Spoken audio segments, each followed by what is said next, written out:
Good morning, my loves. Happy Friday. We are going to be discussing self-care, of course. I mean, it's Friday. What else are you going to talk about? But first, I have to acknowledge a very dear, sweet friend of mine that I have known for over 50 years. Passed yesterday. I got the call last evening that Debbie had passed. And we had known each other through high school. She fell in love and married her high school sweetheart. She was a special needs teacher. So she was a very special soul, a very beautiful soul, a very beautiful woman. And her husband, John, died 18 months ago, maybe. And that's when she and I really reconnected and got close. I helped her with her grief in dealing with John's passing. And then I got the call last night. And while it is so incredibly sad for her children and her grandchildren and all of her friends, all of us who love her, that we're not going to see her every day. We're not going to hear her voice. I'm not going to get those wonderful notes that she sent me. No more phone calls. But I find comfort knowing she's with John and the love story continues. I mean, I think that is beautiful. She also had a brother that passed, and I'm sure, she got a huge hug from him on the other side. This is just a Brenda thing, and then I'll get on to the self-care. But in my opinion, when someone passes, and remember, I've been a nurse forever, and I have been with a lot of folks when they pass, and I have seen little sparkly things in the room. I've seen things through the years. And as many may or may not know, I am a psychic medium. I have been my whole life. And I have helped a lot of people cross over. People that die suddenly sometimes have a little bit of trouble. You're not automatically taken to the light sometimes. And they're too scared to listen to their angels and they're just in a panic. So, I can step in and help if they need me. Not a problem. But I have absolutely no doubt that when Debbie passed at home, that John came and took her by the hand and said, "Hey, let's go." I would put money on that.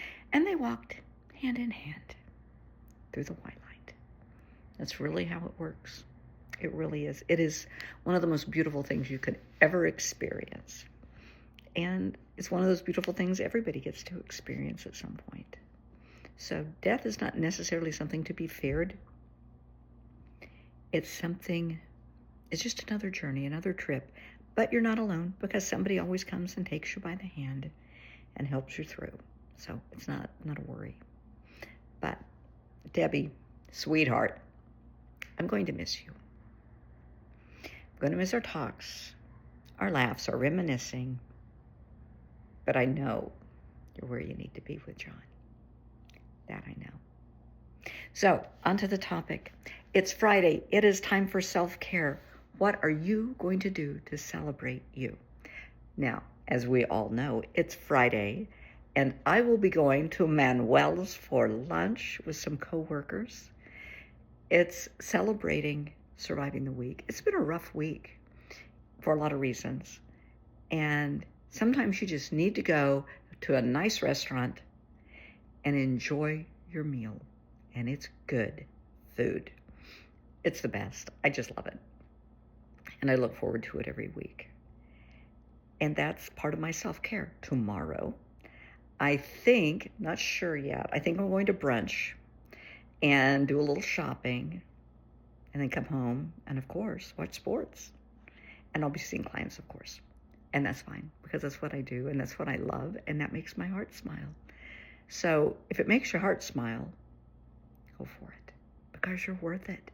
Celebrate you, who you are, your authenticity. Put down the mask, put down the facade.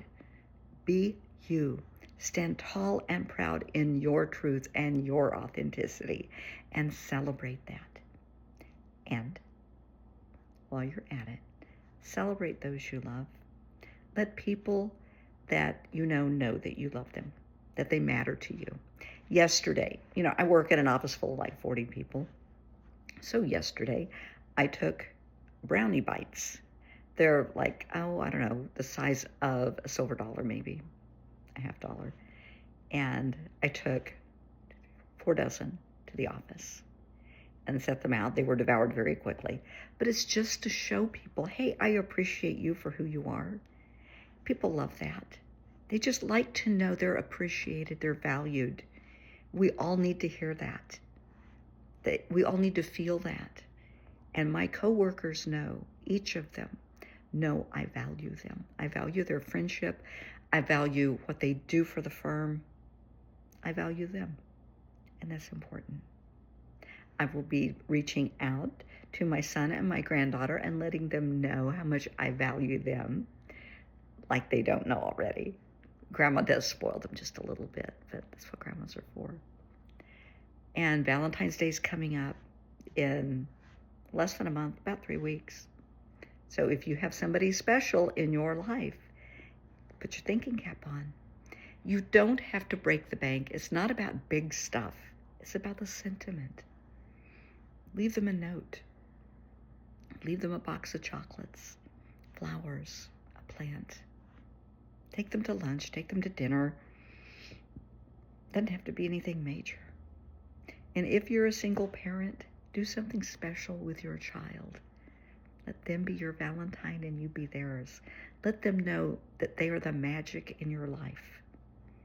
Don't pout that it's Valentine's Day and, oh great, I'm alone. No. You have a Valentine right there in your house. Celebrate them. Teach them this is how we should be treated on Valentine's Day. We should celebrate love.